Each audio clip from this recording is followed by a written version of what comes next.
गरीब मजदूर किसान के सच्चे साथी आपको दिल से वोट और सपोर्ट करती है।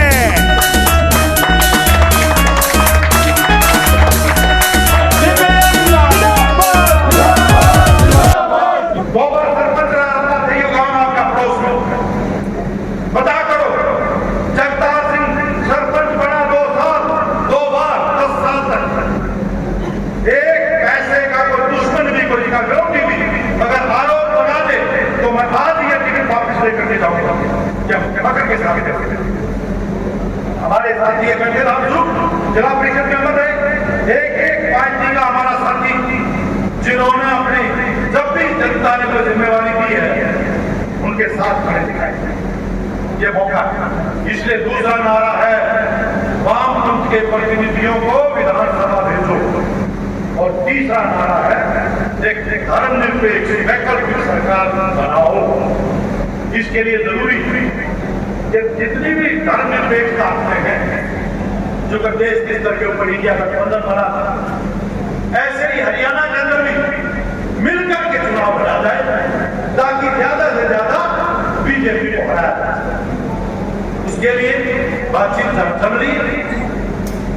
आम आदमी पार्टी के साथ भी लंबी देर से बातचीत चली, टूट गई।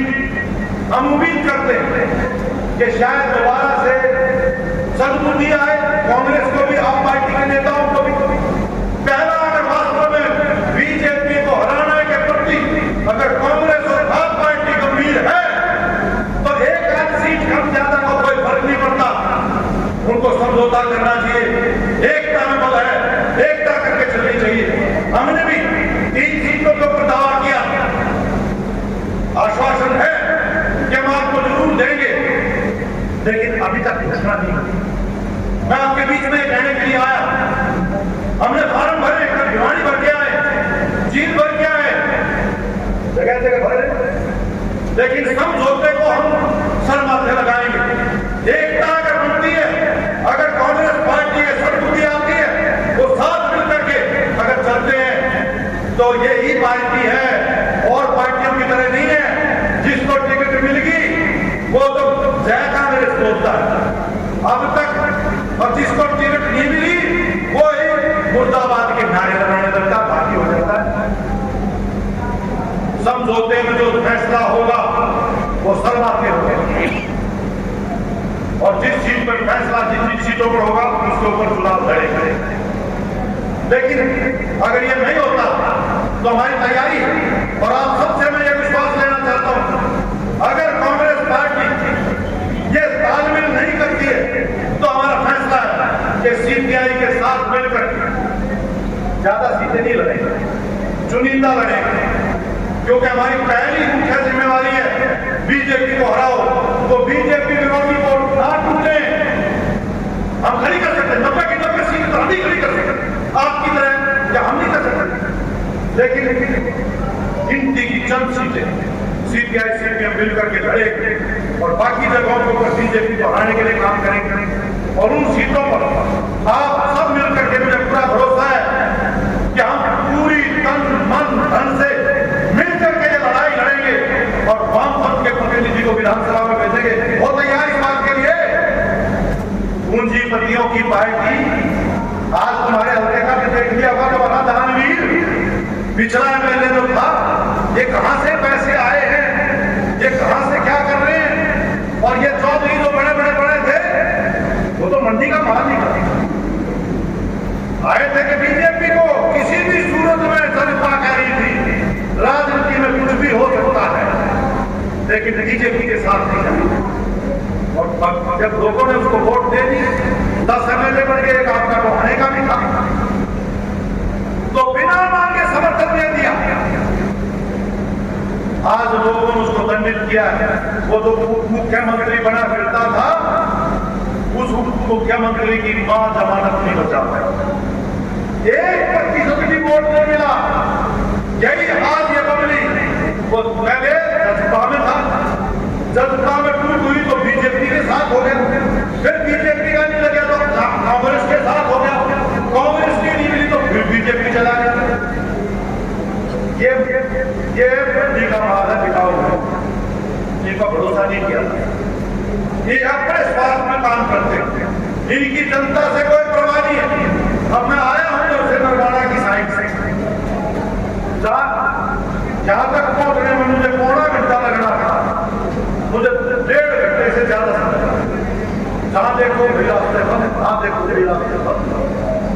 क्या तो भाई इन सारी बातों को ध्यान में रखते हुए आपको हम सबको मिलकर पूरी ताकत के साथ हरियाणा में बीजेपी को खदेड़ना है। और अगर मौका मिला आप लोगों को तो जाहिर है आप मिल करके एक वाम फ्रंट के कम्युनिटी को जो परखा हुआ है, जांचा हुआ है आपके बीच में, उसको आप एक कम्युनिटी के रूप में भेजेंगे। अगर समझौता नहीं हुआ तो पक्के तौर पर टिकट लेके जा अभी, और ये लड़ाई हम मिलकर के लड़ेंगे। काफी समय होगा देश में अगर हम देखा, चाहे कोई भी आंदोलन हो, चाहे वो मजदूरों का है, वो चाहे कर्मचारियों का है, चाहे किसानों का है, हर आंदोलनों की अगुवाई लाल झंडा करता है। आपने पीछे देखा जब पार्लियामेंट के चुनाव हुए, उसका बाद में हमारी पार्टी के राजस्थान से साथी अमराराम जब चुनाव जीता था, और उस टाइम शपथ ग्रहण के 3 दिन बाद में राजस्थान के गरीबों के मकानों को बुलडोजर से तोड़ रहे थे। उस टाइम एकमात्र वही सांसद था साथी अमराराम, और लोगों के बीच में जाकर के उस बुलडोजर को रोकने का काम किया था। अन्य कोई भी पार्टी का कोई भी नेता या सांसद कभी भी मजदूरों और किसानों के बीच में नहीं जाता। जितने भी आंदोलन हुए, उन तमाम आंदोलन में मार्क्सवादी कम्युनिस्ट पार्टी के नेता ही होते हैं जो आंदोलन में भाग लेते हैं। और अगर मैं एक बात और कहना चाहता हूं कि अगर हमारा पार्टी का साथी जगतार सिंह विधायक बनता है तो उसका बाद में तो हर आंदोलनों के बीच में आपका बीच में रहेगा, चाहे वो किसी भी संगठन के आंदोलन हो, क्योंकि ये हमारा सिद्धांत है। हमने वो भी जमाना देखा था जब इमरजेंसी के अंदर साथी गोपालन जब केरला से चल करके एक ऐतिहासिक पार्लियामेंट का सेशन था, जब पूरी सरकार हिंदुस्तान की साथी उसको गोपालन को रोकने का काम कर रही थी, परंतु केरला से चल करके संसद के अंदर वो ऐतिहासिक भाषण दिया था। और इसी तरीके से लड़ाई लड़ते हुए हमारे तमाम जो मार्क्सवादी कम्युनिस्ट पार्टी के नेता हैं वो साथ किसानों और मजदूरों के साथ रहते हैं। मैं ज़्यादा बात नहीं करते हुए मैं तो एक ही अपील करना चाहता हूँ, अगर गामा में जाके लोगों का बीच में अपन यह कहा कि भाई हमारे पार्टी का उम्मीदवार कामिल जगतार सिंह है, उसको वोट देना, क्योंकि वो ये नहीं कह सकते कि तुम्हारा उसको फलाना केस है, फलाना है। एक बात तो कह सके भाई, लोग का खातर लड़ते हुए मुफ्त में चल रहे हैं, लड़ाई के मैदान में मुफ्त में चलते हैं किसानों और मजदूरों के ऊपर। तो मैं ज्यादा चर्चा नहीं करते हुए अपनी बात समाप्त करता हूँ। जो एक नारे लगाइयो, और तमाम साथी जो आज इस प्रोग्राम में आए हैं उनका धन्यवाद करते हुए पार्टी की तरफ से और मेरी तरफ से भी तमाम लोगों का दो किनारे लगाओगे। CPIM जिंदाबाद, इनकलाब जिंदाबाद, कल भी हम जीते थे, कल भी हम जीते थे, इनकलाब जिंदाबाद। धन्यवाद। लड्डू लो साथी सारे।